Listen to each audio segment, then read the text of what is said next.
It is one of the most famous addresses in all of sports. The corner of 16th and Georgetown, Speedway, Indiana. That is where you'll find the Indianapolis Motor Speedway. And today she hosts the 18th running of the Brickyard 400. From the Indianapolis Motor Speedway, where we show you now across the top of the screen, the starting lineup for today's race. David Reagan on the pole. Georgia driver with his second career pole position. He picked up his first NASCAR Sprint Cup Series win July the 2nd at Daytona. Could he get another one at one of the sports showcase speedways again today? Rest of the starting lineup rolling across the top of your screen. And when we get to the fifth row, you will see car 99. That is today's in-race reporter, Carl Edwards, lined up on the outside of that row. And as he gets set to roll off here, let's talk to him, DJ. Hey, Carl, Dale Jarrett, ESPN. You have a copy? I got you loud and clear, Dale. All right, Carl, thanks for talking with us today. Our first question comes from our ESPN mailbag, and Tim, Evansville, Indiana, asked, how important would it be to bring Jack Roush's first victory at Indianapolis Motor Speedway? It's just a huge, huge race, and I didn't realize Jack had won this race until we got here this weekend. So for us, Aflac, Ford, Ortho, everybody, this will be a huge day.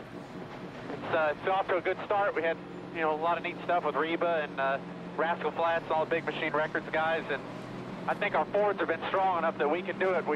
It'd be cool to be the guy to do that, Hey, Carl, I know that you try to treat every race the same. You want to win them, but tell us your feelings right now and what's going on inside your head and your stomach as you prepare for this Brickyard 400. I'm just glad to be in the race car, be out here racing. I mean, this is what we all love to do, and I think Trevor Bain put it in perspective for me when we were going back and forth between ORP and here. He said, man, can you believe we're doing this? I said, what do you mean, Trevor? He goes, we're race car drivers. We're driving all over Indianapolis, getting to races these places, and it's just cool to be in this race car today. All right, Carl, thanks for talking with us. You have a great day. Now Andy's going to talk to your crew chief, Mr. Bob Osborne. Thanks, guys. Hey, Bob, Andy Petrie in the booth. You have us? Sandy, how are you? I'm great, Bob. Been watching you guys all year long, all you crew chiefs on those boxes trying to outsmart everybody on pit road. I kind of wondering just how many pages do you have in that playbook today to try to win this thing?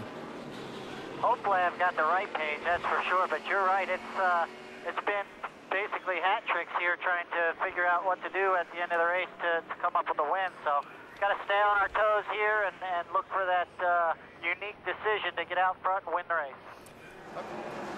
Well, the weather's warm. It's a beautiful summer day. The fans are on their feet. They've been waiting all day for this moment. The drivers as well, anxious for their once-a-year chance to race at Indy. Green flag, we're underway.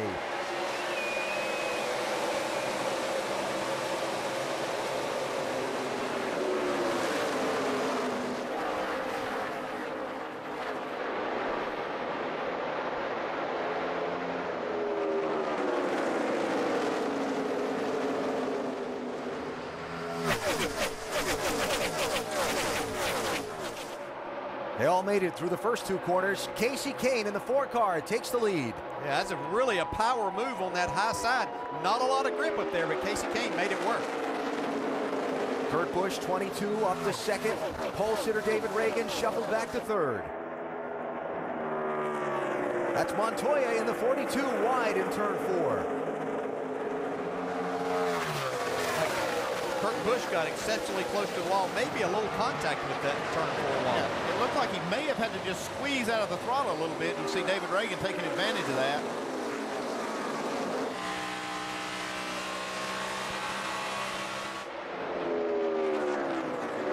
Allmendinger, 43, around Johnson to pick up a spot. While ahead of them, they continue to race for second. Reagan holds off Kurt Busch. It's so important to be aggressive. I know there's a lot to lose in these first laps, but you got to be aggressive. Try to go for this track position.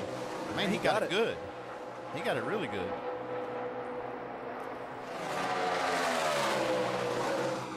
Tony Stewart all the way down the bottom. It's almost 5 wide there for a minute. My goodness. That's Casey Mears in the 13, kind of getting shuffled back in that. It didn't take them long to get settled in. Oh, contact there. Is he going to save it? Joey Logano. Wow. Nice. Oh, my goodness. What a save. But here comes the charge. Well, I mean, he's lucky to have a car at this point. Yeah. Yeah, he really is. That was incredible. Dave?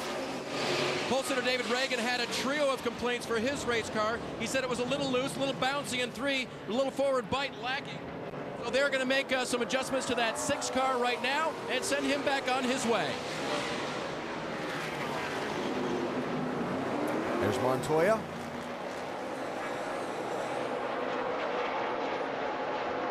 Jeff Gordon, the race leader, has not stopped yet. While this whole rash of cars, let's see, I don't think I mentioned Stewart, Hamlin, Kyle Busch, Bobby Labonte, Ryan Newman, all in that one rush to pit road. There's Reagan coming out, just even with the leader. We're seeing a penalty now on Tony Stewart coming back in. The penalty is for, watch that orange cone. Yeah, he kind of got forced out by Harvick.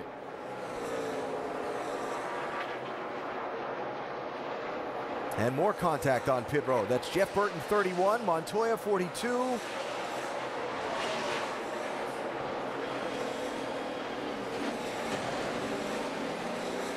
Tony Stewart, after the pass-through penalty, went from 15th all the way back to 33rd place. And the caution flag is out. Huge break right there for who you were talking about. And Jeff Burton, who was just in front of the race leader. There is debris on the racetrack, which has brought out the first. I just saw the 21 car going by really slow down the front straightaway here. I don't know if he might have had a tire issue. Watch for some possible bent fenders if we get that kind of a strategy session here on this pit stop. Here they are, Vince. For Jeff Gordon, he says if you snug this thing up just a little bit, we're going to be flying. So what they're going to do is snug it up just a little bit. 4 tires are going to go down on the track bar, 1 round. Jamie Little? Jimmy Johnson had a vibration early on. You see our quad split pit road right there. Jimmy Johnson, lower left. 4 tires is the call, telling him to drink fluids. Let's go to Dave. And Casey Kane in the 4 car, the leader. He will get 4 tires, no adjustments to that race car. The 42 of Juan Pablo Montoya, it was tight. Look for the contact here. Wow. So the running order there is going to get shuffled up on pit road. We'll reset it and restart it when we come back to Indianapolis.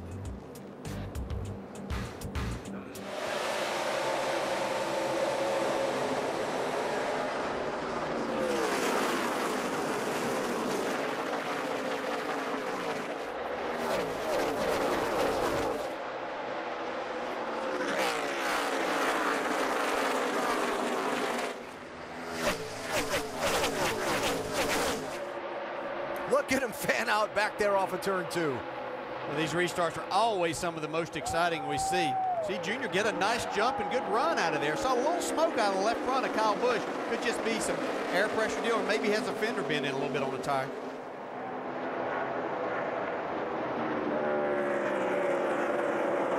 As competitive as the field is, these first few laps after a restart, when the field is doubled up, there's a real desperation to get everything you can get in those first couple laps. Yeah, talking to these drivers, they know that's what they have to do. We see right here, Mark Martin trying to make a pass on A.J. Allmendinger. Can't quite get down in there. Greg Biffle just looking for somewhere to go. His teammate Carl Edwards on the outside, but they're just trying to get everything they can because they know that the passing becomes increasingly more difficult as they get laps on the tires. Here was the conversation between Dale Jr. and Letarte. You think you would be okay if you stayed out, right? But you know better than I do, and I've asked her before. I mean, that wasn't bad. That right there, you were running the same speed as the leader. I would need to stay out if you wanted to get that track position back. Yeah, me and you are on the same plan, buddy. Despite going from 3rd to 9th in points the past 4 races, Junior says there's no additional urgency this week. When you get urgent, you get panicky, and then you make mistakes. Jeff Gordon knocking on the door of Dale Jr., but Dale Jr. in the lead, and the fans at the Brickyard love it. Yeah, I don't think for long, though, as Gordon is closing in quick. Here's Jimmy Johnson closing on David Reagan for 3rd as well. Yeah, that might be a pass where there's just as many standing up cheering at this racetrack. Normally they love Dale Jr. and they're locking him out front here, but Jeff Gordon has a lot of fans here today.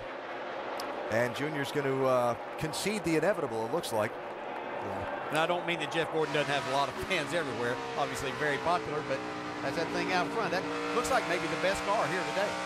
You got red states, you got blue states. Well, you got Gordon tracks and you got Earnhardt tracks, and they don't necessarily mix well all the time. The Brickyard 400 telecast presented by Golden Corral. Jeff Gordon is the leader.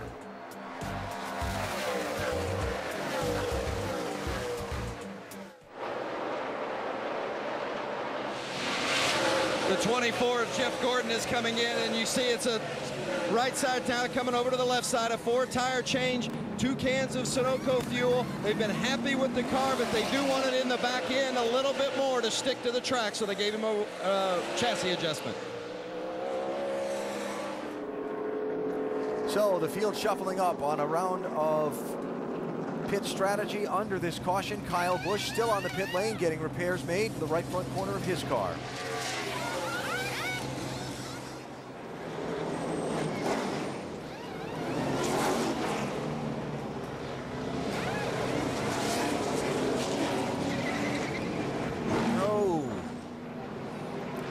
Contact exiting his pit box, and then he backed up and they went to work to fix that right front. Paul Menard did not pit. He is the leader with Matt Kenseth alongside him as they come to the restart, and we get ready to hit the Eyes On Speed Zone.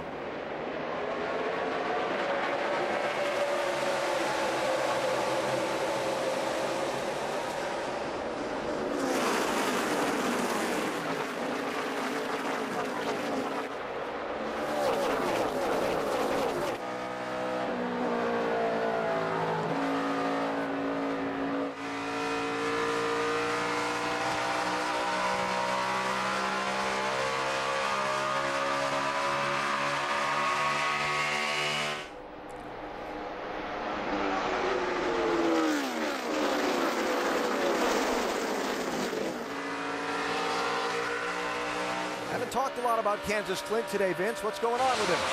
Well, Clint Boyer, who finished 4th in this race a year ago, and they felt pretty good about their chances if they could get it up to the front. But he's really been battling a tight race car throughout much of the day today. They had some electronic problems early, so to be sitting where he is with a car that's pretty good right now, they're pleased with the way their day has unfolded so far as we get into the stretch run here at the Brickyard. Yeah, Clint Boyer, somebody. Here comes Jimmy Johnson trying to make a pass on the outside, 4 wide. Was this not going to work? There you go. There it is. Landon Castle. A lot of cars coming behind here, though. Look out. Casey Kane sliding through. That track narrows up in a hurry. I see all the grass on Casey Kane's car. He's going to make another pit stop here to get it off. Caution flag is out right at the 3/4 mark of the race. You can see grass on all the grills of everybody behind this. Every one of these cars will have to make pit stops. You know, and that 51 car, Landon Castle, he was the first car that didn't have tires of any kind, stayed out there. And you always hate to be that car. He's done it twice today. Yeah, worst position you can be in as a driver. And Castle to pit road to get some tires changed before that car gets torn up any further. This got crazy. Yeah, did see Jimmy there gets actually into the wall just a little bit. They're making it 3 now, 4 wide. You see the big pull. Denny Hamlin even got a big draft from that. Yeah, and 3 of those are normally very conservative drivers that we see making that situation of 4 wide with Reagan, Kenseth, and Jimmy Johnson, but it's getting time to do things in this race now.